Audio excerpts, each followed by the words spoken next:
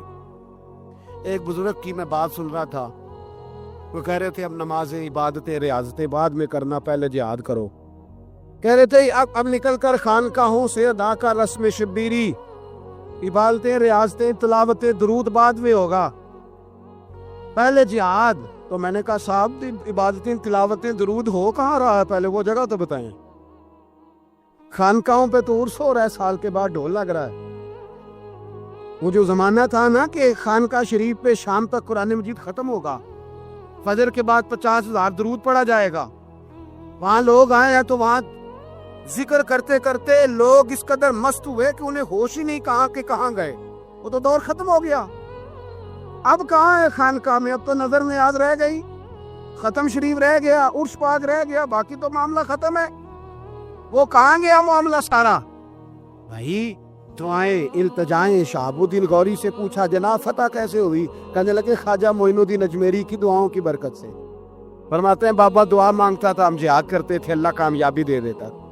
بھائی وہ عبادت, وہ ریاضت, وہ مسلمان جو رات کو اپنے رب کو منا لیا کرتا تھا, وہ اپنی عبادت کے زور پر اور اللہ تبارک و تعالیٰ کی بارگاہ میں آہو زاری. حضور نے فرمایا الدعاء صلاح المومن, دعا مومن کا ہتھیار ہے. دعا مومن کا, بول کے بتانا ہے, دعا مومن کا. فرمایا مومن یہ ہتھیار چلا سکتا ہے, یہ ہتھیار کافر کے پاس موجود ہے. حضرت زید بن حارثہ رضی اللہ تعالیٰ عنہ کو نہ پکڑ کے کچھ کافر ان کو پکڑ کے لے گئے تو ایک درخت کے ساتھ باندھ لیا, کہنے لگے تمہیں قتل کریں گے, حضور کے صحابی ہیں رضی اللہ تعالیٰ. جب کافر آپ کو قتل کرنے لگا نا تو انہوں نے درخت کے ساتھ اچھی طریقے سے ٹانگیں باندھ لی, ہاتھ باندھ لیے, گردن باندھ لی. کہنے لگا بلا اپنے رب کو. حضرت زید رضی اللہ تعالیٰ عنہ فرمانے لگے میں تو شہید ہونے کو تیار تھا, لیکن تو نے آزمانے کا پروگرام بنایا تو ٹھیک ہے, میں پھر بلانے لگا ہوں اپنے رب کی مدد کو. اے اللہ مدد فرما. اس نے اتنی دیر میں تلوار نیام سے نکال لی, اے اللہ مدد فرما. اس نے جب تک دونوں ہاتھوں میں تلوار سونت لی, اے اللہ مدد فرما. جب تیسری بار آپ نے یہ کہا تو اس نے تلوار اٹھائی, کہا اللہ مدد فرما. حضرت زید رضی اللہ تعالیٰ عنہ کہتے ہیں جب چوتھی بار میری زبان سے لفظ نکلے, کافر کے ہاتھ میں تلوار تھی پر گردن بھی اس کی کٹ کے نیچے گر گئی, کہ گردن کٹ کے اسی وقت نیچے گری.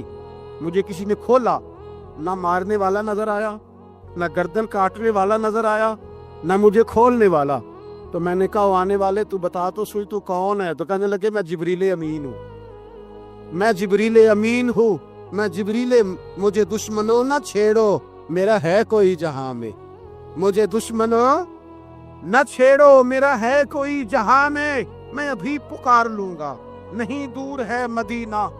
کہا جب تو نے، حضرت جبریل کہنے لگے جب تو نے پہلی دفعہ کہا نا اللہ مدد فرما، تو میں سدرۃ المنتہا پہ تھا، مجھے حکم ہوا جبریل دیر نہ کرنا۔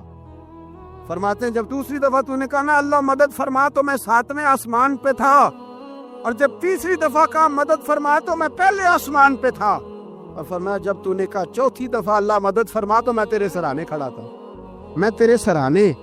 تو بھائی اب تو اجتماعی دعا بھی نہیں رہی ہماری، اب تو یہ والا سوتا بھی، ایک اکبر الآبادی نے کہا تھا مصیبت میں بھی اب یاد خدا ہم کو نہیں آتی، دعا منہ سے نہ نکلی جیبوں سے عرضیاں نکلی۔ اب بھی ہم کہتے ہیں کریں گے بات، سفیر کو بلائیں گے، ہم نے کہا ہے اس کو، تو مان جائے گا وہ آپ کی بات؟ وہ بچے کاٹ رہا ہے تو اس کو گھر بلا رہا ہے۔ ابھی تک ایک اتنا سا سٹینڈ کہ ان کا جو دفتر ہے سفارت خانہ وہ بند کر دیا جائے، اتنی بھی توفیق نہیں ہوئی۔ کہتے ہیں ٹھیک ہے شور شروع ہو رہا ہے بس چپ کر دیں گے سارے۔ خدا را خواب غفلت سے اٹھو، بیماری حاصل کرو، اور کچھ نہیں ہو سکتا تو کھول کے دعا تو مانگو ان کے لیے، ان کے لیے دعا تو مانگو۔ اللہ بڑا کریم ہے، وہ جب مدد کرنے پہ آتا ہے تو پھر بڑے بڑے کافروں کے مقابلے میں اپنے بندوں کی مدد فرماتا ہے۔